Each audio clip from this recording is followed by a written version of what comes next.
Hi, buddy. I'm Ryan. I want to do a little bit different video today. I want to talk about the time I qualified for the Pro Tour.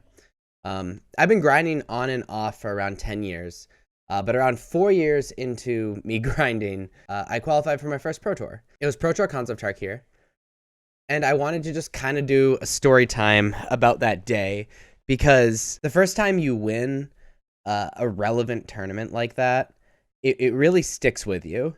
And for some watching this video, this will just be like a fun story time thing. For some, maybe look into the realities of grinding or just like a cool tournament recap. At this point, it was, oh, you know what? It was more than 10 years. Because at this point, it was like 8 years ago. Ish. Jeez. I'm old. So it was a PTQ in Boston. It was modern. I went down with my then girlfriend, now wife, and one of our friends, who just kind of third wheeled it. His nickname was Coob. We spent the entire day before ripping up the carpet in a house that my now father-in-law had just bought. So I was like super tired. We drove down the morning of and registered our deck list. I remember being like cutting it really close to registering my deck list in time because I was playing Birthing Pod. And I write pretty slow, so it like took forever to register, and I like used up the whole page and everything. For anybody that had played Birthing Pod or whatever, know what I'm talking about. And like as I was finishing up, the seating for the player meeting was called, and they like barely made it in time. It was funny.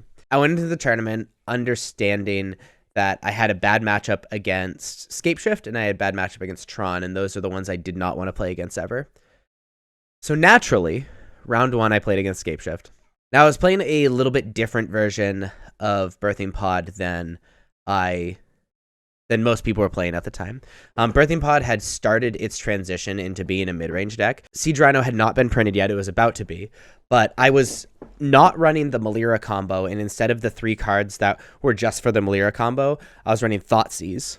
So this was to shore up my bad matchups and to just sort of become a better mid-range deck. Now, I was still playing the Spike Feeder Archangel of Thune combo, but really it was just kind of value pod, you know, with Thoughtseizes, mid-range stuff. So I played Scapeshift round 1. I don't remember a lot of the matchup, but I do remember like holding on to Aven Mind Sensor for like 4 turns and leaving the man up for 4 turns and him just soul reading me, but eventually having to just like go for it. And he like Scapeshift, I Aven Mind Censored in response, and then he like, it might have been Lightning Bolt. It's some instant speed removal for Aven Mind Sensor, and then I was able to like Court of Calling in response for Burrington Forge Tender and like protect my Aven Mind Sensor. It was wild. It was so crazy. It was so cool. But I beat my bad matchup round 1, and then I didn't come particularly close to losing the rest of the Swiss. It was an 8-rounder, and I 6-0 double drew.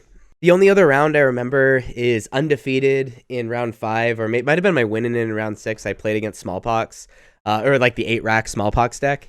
And I vividly remember a Northeast grinder at the time. I can't remember his name now, but he was like super known. Go over and like in earshot, like I look over and he rolled his eyes, and in earshot he's like, wow, 8-rack at the top tables, and walked away, which is a little like rude, but I don't know, whatever. I was playing Thragtusk and like Kitchen Finks in my deck, so 8-rack didn't really do anything to me. So double drew into top 8, and the top 8 is, I remember stories from each match. In the top 8, round 1, I played against a kid. He couldn't have been older than 15 years old. Playing Affinity, and this has been his first top 8 ever, which is really, really cool. We have some great matches, and in game 3 he has me like just dead, and it is a nightmare, and I'm not sure what my outs are, and I just untap and like slowly rip a card off the top, and it's Kataki War's Wage. In fact, I actually have the Kataki right here, because this is the only time I came close to losing the entire tournament. I have this Kataki. I ripped this specific Kataki in this specific sleeve off the top. It's all dirty now. There, you get back up there. You deserve your rest. And it ended up so I could stabilize, but I still needed to rip good cards off the top. I then untapped and ripped Lingering Souls off the top, which like made me build up a board and made his attacks bad. He was eventually able to build up his board again and start jamming. I had to start chump blocking with Lingering Souls.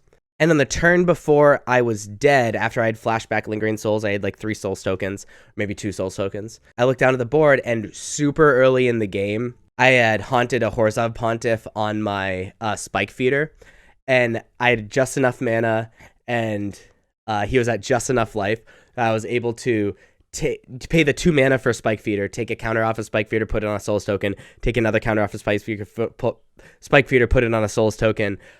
Spike Feeder dies, Orzhov Pontiff triggers, +1/+1 to my team jam for Exacties. It was crazy. It was so crazy. Like, holy moly. And another part from that, so like he was like upset when he lost. He knew he was miles ahead in game 3. And the kind of cool part about that match that I remember is the TO came over. It was just, we were the last match. It was a match that took pretty long. Came over and like he was just kind of head in his hands at his table. And TO came over and said, "So what set do you want your boxes in?" And he like pauses for a second, looks up and goes, "Boxes?" Like with the brightest smile on his face. And Tio was like, "Yeah, let's go check out the boxes." And he like scoops up his cards, gets up and runs off. It was really cool. It was really, really cool to see. In top 4, I played against Jeskai Control. By the way, I had one of my really good friends, Casey, was on the other side of the bracket playing Jeskai Control. Unfortunately, I think he lost a burn in top 8, which sucks. But I played against the other Jeskai Control player in top 4. We have some good games. I think I 2-0'd him. But nevertheless, in the game that like decided the match, I got the Spike Feeder and Archangel Dude combo off, and my opponent had never seen it before and called the judge. And I remember the judge's name was Ian Taylor. You guys might have known him from way back when if you were a Northeastern grinder. And the judge asked me to explain the combo, and I'm like, "Well, you take a counter off a Spike Feeder, trigger." Take a counter off the Spike Feeder, gain 2 life, trigger Archangel of Thune because you gained life, counters on everything, which puts the counter back on Spike Feeder. Take the counter off of Spike Feeder, gain 2 life, trigger Archangel of Thune, etc., infinite life, infinite +1/+1 counters. And Ian Taylor picks up the cards, looks at them both, reads them both probably 2 or 3 times, stands beside our table and goes, "Huh, that's pretty awesome," and puts it back on the table. To the dismay of my opponent. It's so funny. So opponent skips up the cards, and I'm in the finals of a PTQ. This is the first time I've been in the finals of a PTQ. And I'm playing against Hexproof. So I'm playing against the Boggles deck. And I'm a little nervous. We'll see. I can't remember who won game 1 or 2.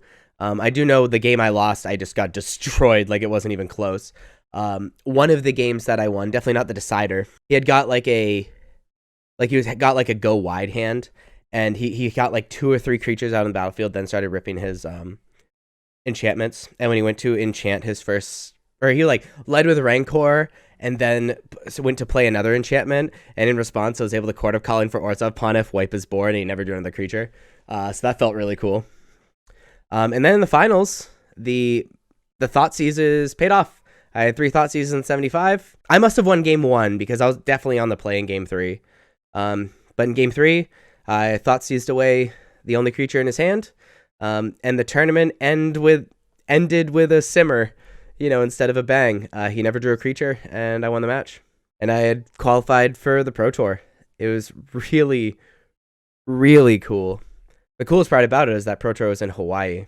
And I achieved what I had sought out to achieve. And I had achieved what I am currently trying to achieve again because I was not able to jump on the train. But that is a story for another time.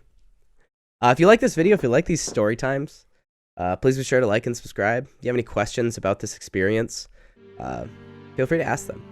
Check me out on other social medias. Links are above me and in the description, especially on Twitch. I like streaming and stuff. Thank you all so much for watching. I'll see you next time. Bye-bye.